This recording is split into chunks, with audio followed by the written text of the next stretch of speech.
So the situation is we've had a bit of a cross-court exchange.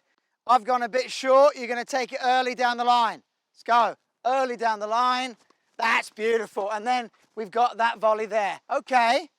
So that's a really good opportunity to challenge you on what you were thinking about. Where did you want to put the ball? You wanted to put it deep. You didn't need to put it deep. I was already deep. If you had done what you did earlier and just put the ball like short, somewhere just around there. So it's thinking tactically that helps you technically. So that's what you get better at. As you get better at being a performance coach, you get better at not needing to teach everything explicitly. You can teach good players faster. So now I put a little bit of a challenge on him because I don't think there was an awful lot of thought behind where he was putting the ball. And that essentially, I can teach him the best volleys in the world. Unless he then thinks about where he's going to put the ball, the technique still won't, it'll still look nice, but it won't be terribly effective. I'd rather he had turned the racket round and bunted it over and put it in the right location. I don't care, no one cares, as long as it hits the racket. It's about where the ball goes. So in that situation with the ball, with the strings wide open and the ball traveling deep and high over the baseline, I knew that he wasn't tactically that clear. Otherwise the shot would have looked like that, like it did on the previous. So this actually is the right technique.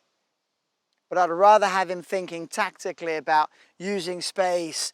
If I'm there, put it there. If I'm there, put it there.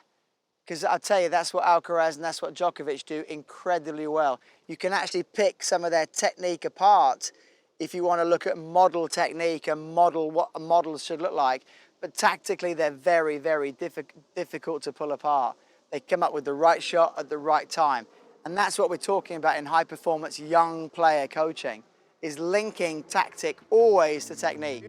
Time is your most valuable resource, and when you're trying to get better at a skill, you're trying to improve as quickly as possible. Yes, you could go on the internet and find videos from random coaches, and you probably could learn a lot. It's just gonna take you forever, and that's why I like Coachlife, because we have all the best coaches in the world, including coaches who have skills in my blind spots like footwork or strength and conditioning, and I can go on that one platform and learn from other great coaches. I've gotten so many great drills from friends like Michael Joyce on the platform that I had never heard of. So it's a great way to get all the information in one place, and again, saving your time. The goal is to improve as quickly as possible. So whether you're a player, parent, or coach, and you're trying to get better at everything, whether that's strength and conditioning, footwork, technique, strategy, we have it all in one place at Coachlife.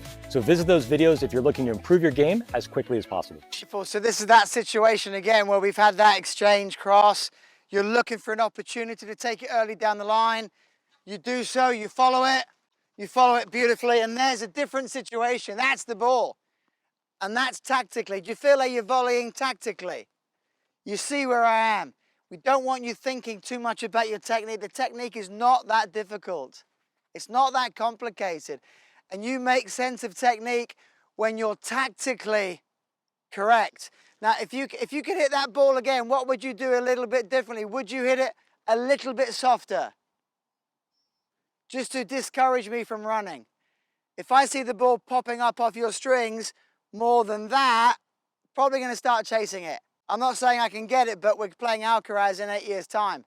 He's probably going to chase it. If you can get it off your strings really soft, really touch it, let's go one more time. I think it's worth it. Good. So again, don't worry too much about whether your right leg's forward, left leg's forward, your socks are pulled up, you know, your shorts are perfect. It's all about trying to put me in a very uncomfortable position with a set of skills that you've got.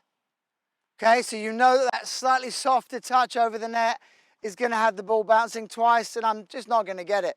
So we've had that exchange again. Okay, we've had that exchange. There it is. Take it on the rise. Up you come. It's beautiful. There's the touch. And what's the smart ball? That's the smart ball right there. Did you think about your technique, honestly? Or did you think about where you want to put the ball? That's beautiful. And that's the difference between players that are stuck and get paralyzed with their technical thinking and they get very stiff and very clunky and they can't perform, or you get someone that's free and easy and playing the game. Playing the game. We all got nervous at home when we watch Alcaraz or Draper or Salisbury serving. They're not thinking too much. They're just playing the game. and putting the ball into circumstance and areas that are tricky for the opponent, because that's what it's really all about at a high performance level. Great job, really good. So I don't really need to get involved in anything technically. What I will show you is a little bit about position.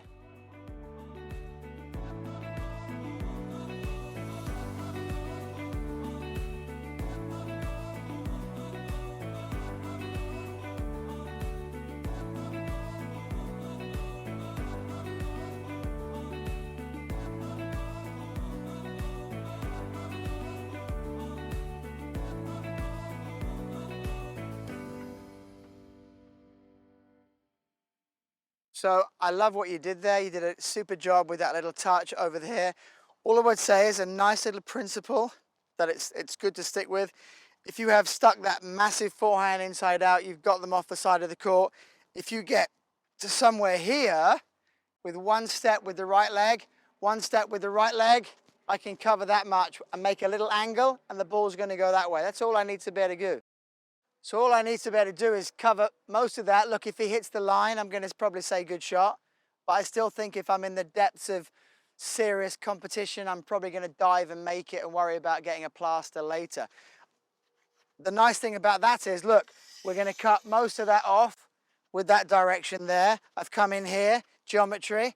And then if they decide to go cross court, like I did a couple of times there, I go forward with my left leg and I cut most of that off.